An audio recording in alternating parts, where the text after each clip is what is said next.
everyone. My name is Claudia Zapata, and I am the Democratic nominee for U.S. Congress in Texas's 21st Congressional District. So I will just jump right into my background. I am born and raised Texan. I was born in Austin, grew up in Kyle, and in parts of South Texas. I'm very proud of being from the border town, Mission, Texas as well. So 9x6, Rio Grande Valley represents, I'm here. And I am so happy that I'm able to be in this position. Because let's be honest, it is not often that you see a young person of color that also happens to be queer given the opportunity to run and represent the beautiful Texas Hill Country. And I am not taking this lightly whatsoever. I am fighting to make sure that we are properly representing the underlooked and forgotten communities that exist within the Hill Country. A lot of the times when I speak to individuals, they strongly believe that the 21st Congressional District is so red that it is not worth investing in. And I see that as a slap in the face. Why? Because I have so many family and friends that live here.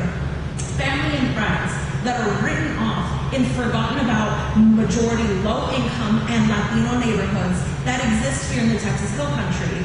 From Comfort to Fredericksburg to Kerrville to Henley to Bernie to Bandera to Lakey to Vanderpool and beyond.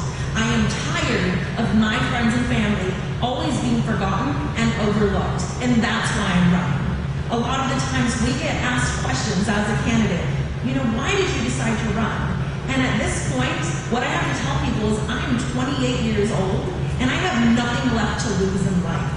I am constantly fighting for my rights. I am constantly trying to make a plea of passion so that when people understand that the future, our future in terms of even climate change, the end is quite frankly terrifyingly possibly near if we continue down this path. And that is also one of my top issues. So for example, we currently are located here in Hays County, which is the #1 fastest growing county in the nation according to the 2020 census. Along with that, we have a large amount of population growth. Yet we see that at the federal, state, county, and city levels, we have a leadership that is simply reactive to this population growth and not proactive. I believe that we need to start being much more proactive in the way that we deal with an ever-growing population, and one in which we treat other people who have made these areas what they are with dignity and respect, and making sure that we prioritize affordable housing in order to ensure that people are able to live where they work, to be able to live where they grew up at, and be able to be a part of the communities that they themselves built and that their ancestors built as well. So join me in making sure that we are constantly fighting for our rights. I am also trying to ensure that we discuss food insecurity.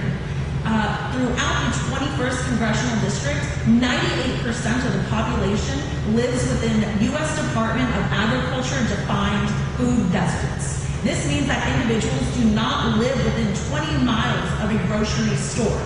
During the winter storm, there were a lot of us who lived possibly near an H-E-B or at least a gas station that has some vegetables and maybe some sandwich meats.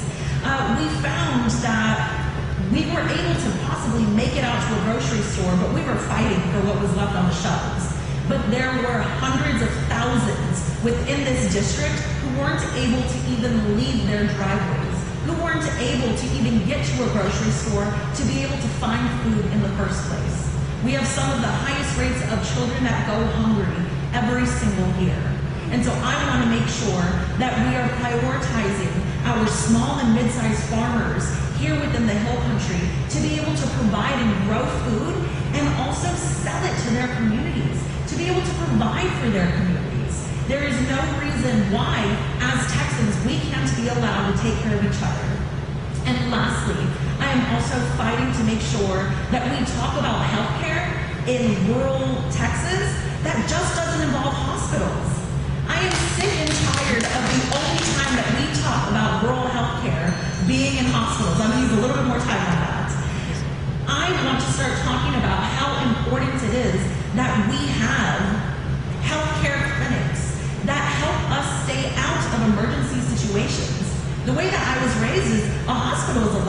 we want to be at.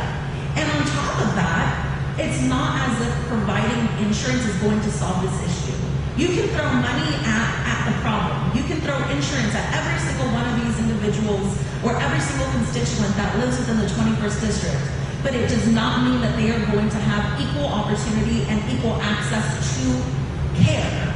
And I want to make sure that we institute a program that is similar to Teach for America, call it Care for America, where we partner with our veterans of foreign wars associations and where we partner with our American Legions in order to make sure that we build very culturally conscious and competent healthcare clinics for individuals to be able to receive routine healthcare acts.